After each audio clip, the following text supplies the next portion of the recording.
নমস্কার বন্ধুরা, কেমন আছেন আপনারা সবাই? পুনমস কুকিং চ্যানেলে আপনাদের ওয়েলকাম। আজ আমরা দেখাবো মাছের ঝোল। তো মাছের ঝোল বানানোর জন্য আমাদের কি কি জিনিস লাগবে এখানে সেটা বলে দিই। এখানে আমি মাছটাকে ধুয়ে রেখেছি, এখানে আলুগুলো লম্বা করে কেটে রেখেছি, ধনেপাতা লাস্টে দেওয়ার জন্যে, এখানে টমেটো কুচি আর পেঁয়াজ, আদা, রসুন। আমরা মাছটাতে সবার আগে আমরা একটু হলুদ আর একটু নুনটাকে মাখিয়ে নেব। নুন হলুদ দিয়ে আগে আমরা ভালো করে মাখিয়ে নেব। সবার আগে আমরা কড়াইটা বসিয়ে নেব আর গ্যাসের ফ্লেমটাকে অন করে দেব। আমাদের কড়াইটা গরম হয়ে গেছে, এবার আমরা কড়াইয়ের মধ্যে তেলটা দিয়ে দেব। আমাদের তেলটা গরম হয়ে গেছে, এবার আমরা এক এক করে মাছগুলো কড়াইয়ের মধ্যে দিয়ে দেব। আমি মাছগুলো একটা একটা করে দিয়ে দিচ্ছি।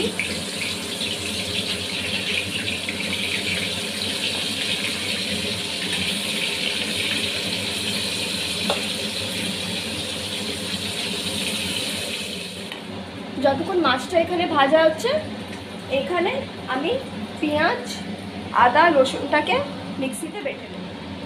এই যে টমেটো, কাঁচা লঙ্কা, এটা আমরা এর মধ্যে পেস্ট করে নেব। আমাদের মাছগুলো হয়ে গেছে ভাজা, এবার আমরা তুলে নেব এক এক করে। এবার আমি এর মধ্যে আলুগুলো দিয়ে দেবো। এই যে মাছগুলো এখানে ভেজে তুলে রেখে দিয়েছি, এবার এখানে এই তেলের মধ্যে আলুগুলোকে একটু ভেজে নেব লাল লাল করে। আলুগুলো ভাজা হয়ে গেছে, এবার আমি আলুগুলোকে তুলে নেব।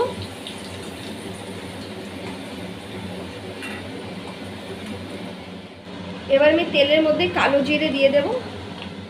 এবার এই যে পেঁয়াজ, আদা, রসুন বেটে রেখেছিলাম, এটা দিয়ে দেবো। এটা আমাদের একটু কষিয়ে নেব ভালো করে। এটা কষিয়ে নেওয়ার পর তারপরে আমরা বাকি মশলাগুলো অ্যাড করব।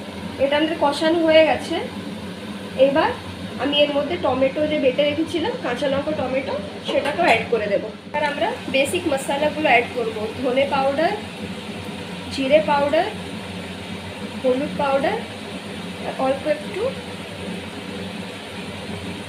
লাল মির্চ পাউডার দিয়ে আর অল্প একটু নুন দিয়ে দেবো।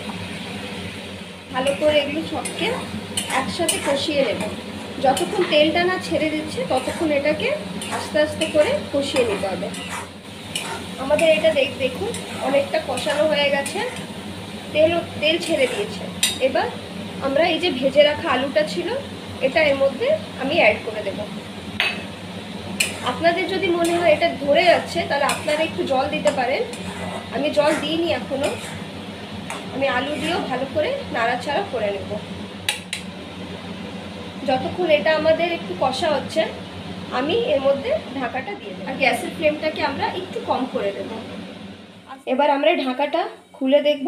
আমি এটা 1-2 মিনিট ঢাকা দিয়ে রেখেছিলাম। দেখুন আমাদের দেখছেন